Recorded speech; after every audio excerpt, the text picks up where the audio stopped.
Ama naming makapangyarihan sa lahat, sinasamba po kita sa lahat ng oras. Maraming salamat po sa isang buong araw na nagdaan na puno ng biyaya, pag-ibig at kaligayahan. Salamat din po sa mga pagsubok at mumunting mga luha na dumating sa aking buhay, na alam ko pong siya po ninyong paalala sa akin na kayo po ay Diyos na buhay. Maraming salamat po sa pagbabantay sa akin at sa aking pamilya at mga kaibigan sa loob ng maghapong ito, at sa paggabay sa amin sa mga pagsubok na aming nakasalamuha. Alam ko pong nariyan kayo sa aming tabi sa lahat ng oras upang kami ay bantayan at gabayan. Nagpapasalamat din po ako sa mga aral na aking natutunan sa inyo sa buong maghapong nakalipas.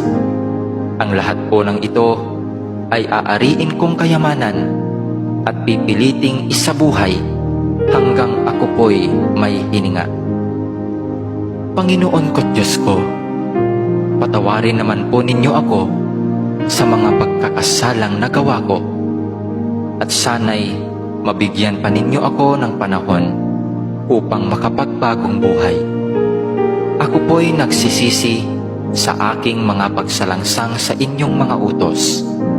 Patawarin din niyo ako sa mga pagtalikod na aking ginawa sa aking kapwa, at sa mga pagkukulang ko sa aking mga kaibigan at mga mahal sa buhay.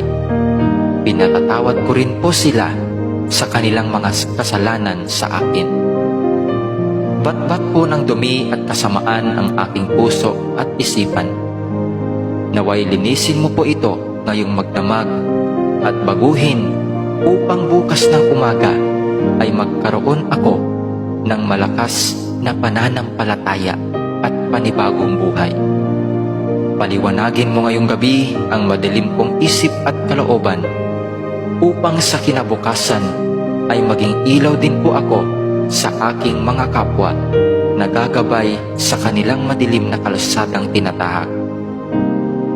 Gabayan din ninyo kami sa magdamag na ito at iligtas sa anumang panganib. Alam ko pong alam na ninyo ang aming mga pangangailangan sa araw-araw.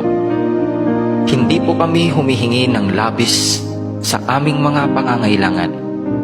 Ibigay mo po sa amin sa paraang sapat po upang kami ay mabuhay